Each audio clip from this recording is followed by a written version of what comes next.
1K yan, 1K guys sa Shopee. 937 kuha ko sa Shopee guys. 2K 2.5 yan Shopee.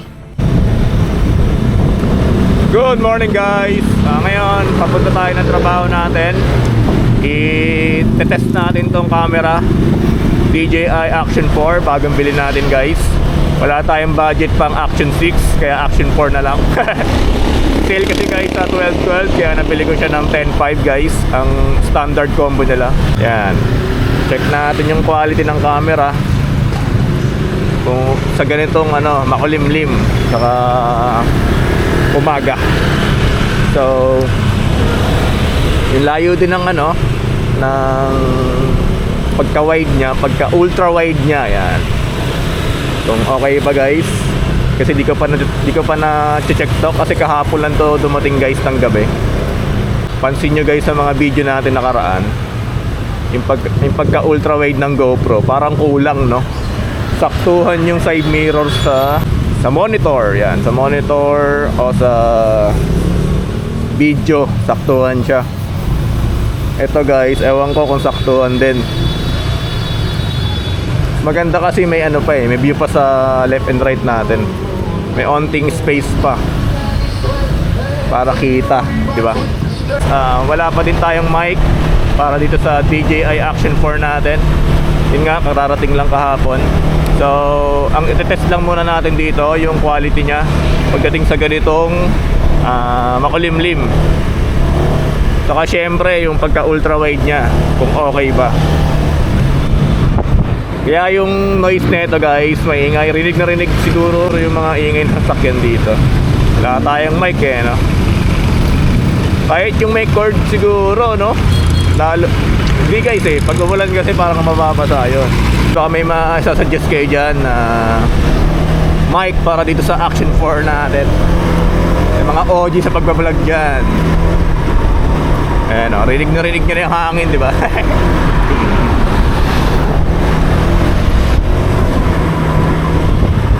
Bukas punta ako ng SM siguro.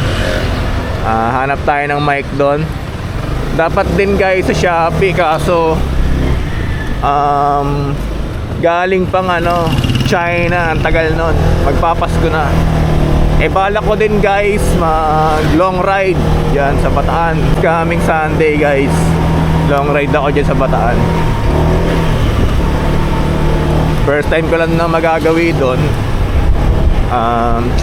Sana maganda yung audio natin dun, no, papunta. Para puro kalokohan, puro katarantaduhan yung sasabihin natin. Mas maganda, no? Mas malinaw. And guys, okay ba yung quality? Okay ba ang quality ng camera natin? Yung pagka wide niya guys, okay ba? Yung kulay niya, di ba malabo guys? Nakaset nga pala to guys ng 4K 30 FPS. Yan, 4K 30 FPS. Para di naman masyadong malakas sa pagkain ng memory. Kasi pag 60 FPS natin to, masyadong malakas guys. Yung memory card lang natin na 128 gig lang to. Bakit 128 gig guys?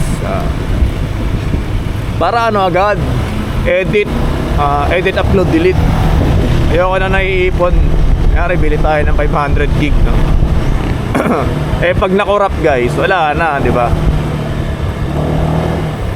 Yung ginagawa ko guys, tina-transfer ko sa computer, sa laptop, yung mga ibang video ko na quality content kumbaga. Pero pag yung mga minadali ko lang, delete na yun. Sana ako magbablog ngayon guys. Sana tayo magbablog ngayon dahil may bagong camera tayo. Kaya din natin to guys, para di naman masayang yung video natin. I-bike check natin o i-check natin kung magkano na ang nagastos ko dito kay Jornoc. Lahat guys, check natin. Let's go. Ayun guys, maganda ba yung bagong camera natin? Okay ba? Okay bang pagkakakuha? Wala pa tayong mic guys. Ayan guys, i-ano natin to, ibabike check natin tong Giorno natin. Kung magkano na ang nagastos natin dito. 10 months na sa akin to guys. So, unahin natin dito sa Revolution parts. Dito sa CNC lever nya. Revolution. Ayan. Bila, Revolution. May logong Revolution yun guys, lighten. So, sa Shopee ko lang din siya nakuha. Ang presyo niya guys, 2,750. Yan, 2,750 para sa brake lever. Yung footboard naman natin, ito. Footboard, Revolution din guys, yung footboard natin. Yan, Shopee lang din yan. Ang presyo nga niya ng footboard natin, 3K guys, 3K. So, ang next natin, itong yan, yung tip natin sa tambucho. Naging kulay, ano na, pink dahil sa init. Anodize yan na kulay black guys. Pero naging pink na sa init. 880 ang kuha ko niya sa Shopee guys. Tapos naman guys, ano pa ba? Drain plug yan. Drain plug 850 guys. Revolution din yan Revolution. Pati sa ilalim meron pa yan. Revolution. Tapos yung dipstick pala natin, nakalimutan natin. Dipstick, yan. Dipstick Revolution din. 1K yan. 1K guys sa Shopee. Tapos yung Revolution latch natin guys. Yan. Revolution latch 937. Kuha ko sa Shopee guys. Pero nagbabago-bago yung presyo niyan minsan. 'Di ba? Minsan ano guys, sale sa Shopee. Yan. Mura, nakakamura kayo pag sale sa Shopee guys. Next natin yung Moritech. Moritech brand tayo. Unahin natin tong foot peg. Yan, Moritech foot peg. 2K. 2K score ko kay Sir Fandoy. Yan. Ang issue niya guys, yan, siyempre mamumuti. Inaangkasan Mumuti talaga siya. May backride tayo palagi guys. Di naman tayo single na katulad nyo. Ayan. CNC side stand. Ito yung listahan ko guys. CNC side stand natin 2.5. Yan. Shopee. Shopee ko siya nakuha. Ginamit na yung voucher ko lang dyan. Kaya ang nakuha natin yan 2.5. Yan. May voucher na yun guys 2.5. So next natin, heat guard bolt. Moritech din. Syempre Moritech pa rin tayo. Heat guard bolt. Yan. Dalawa.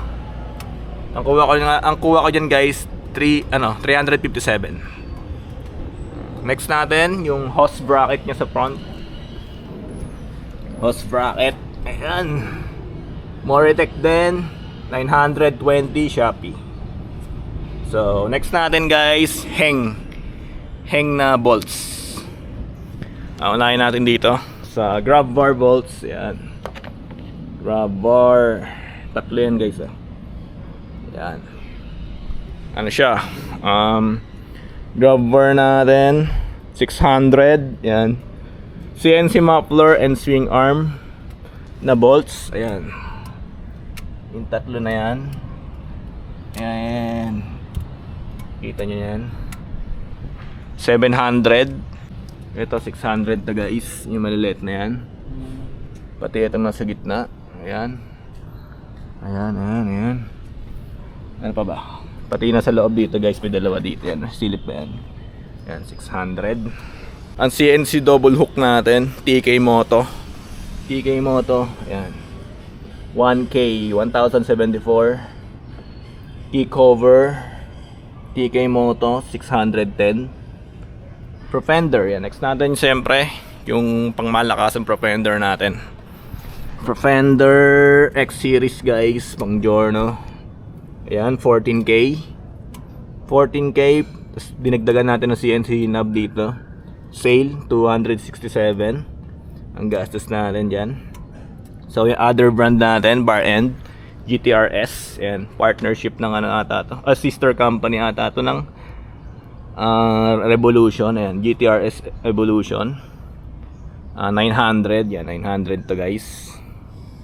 Tapos yung switch CNC gas cap plus clear cover, 1.5. Sa FB ko siya nabili. Yan kay Seidiorno si Madam, yan 1.5. Ratchanat. Ang next natin yung Rotey. Rotey na CNC hub and mile 700. Rotey. Ito, yan. Ang next ay Ratchanat stainless front axle 700. Ito. Di ko sure guys kung 700 o 900 to guys. Basta si 700 ko na lang. Kasi yun yung nakita ko sa Shopee. Next ay Griptec flat seat. Griptec flat seat 2K. Sa FB ko lang din nakakuha yan guys. Tapos yung front suspension semi-low, nilagyan ng spring yung kit nya para bumaba sa AB Moto. 3K. Ginawa ko ng 3K guys. Pero ang total ng gastos natin dyan 3.6. Lahat yun. Panoorin nyo yung vlog natin dyan. Nagpa semi-lower tayo sa harap. So saan pa passing switch 1K. Ito guys, yung on and off na headlight. Ayan. Pwede mo ma-off yung headlight gamit tong saan pa passing switch. So ang next natin TBT quick throttle 3K guys. Ang kuha ko dito ay Sir Pandoy. Etong TBT factory. Ayan, quick throttle. Masarap to ibiyahe guys lagi. Kasi aggressive siya guys Aggressive responsive yun. Responsive siya guys. Konting pega mo lang maandar na. So syempre yung Daytona, legit Daytona to guys 1K. Di ko sure kung 1K o 1.2 ang kuha ko dito. Sabihin na natin 1K yan. So yung next natin yung no brand na CNC swing arm 4.5 ang kuha ko dito guys. Yan 4.5.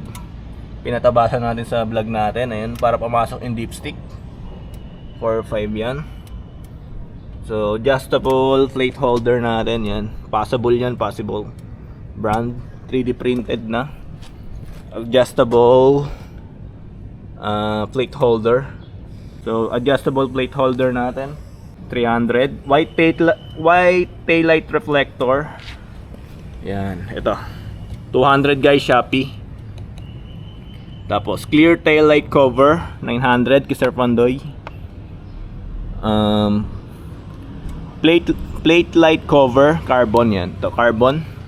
Nasa 1.2 o 1.4 ata kuha ko dito. Di ako sure guys mga ganun ang presyohan yan. Tapos plate holder bolts. Ayan, plate holder bolts natin. Sama na natin yan 130, 129 yan. Siyempre nag-upgrade tayo ng bola JBT PCX fly ball 18 grams 400 ata yung kuha ko. Genuine garnish set 3K yan guys. Ito 4 yan. Ito guys di ko na sinama, pero 600 to guys. Front cover Shopee to. Itong mga black na to yung garnish kay Sir Pandoy. Ang nagastos natin guys nasa almost 60K yung gastos natin kay Jornock. Ayan.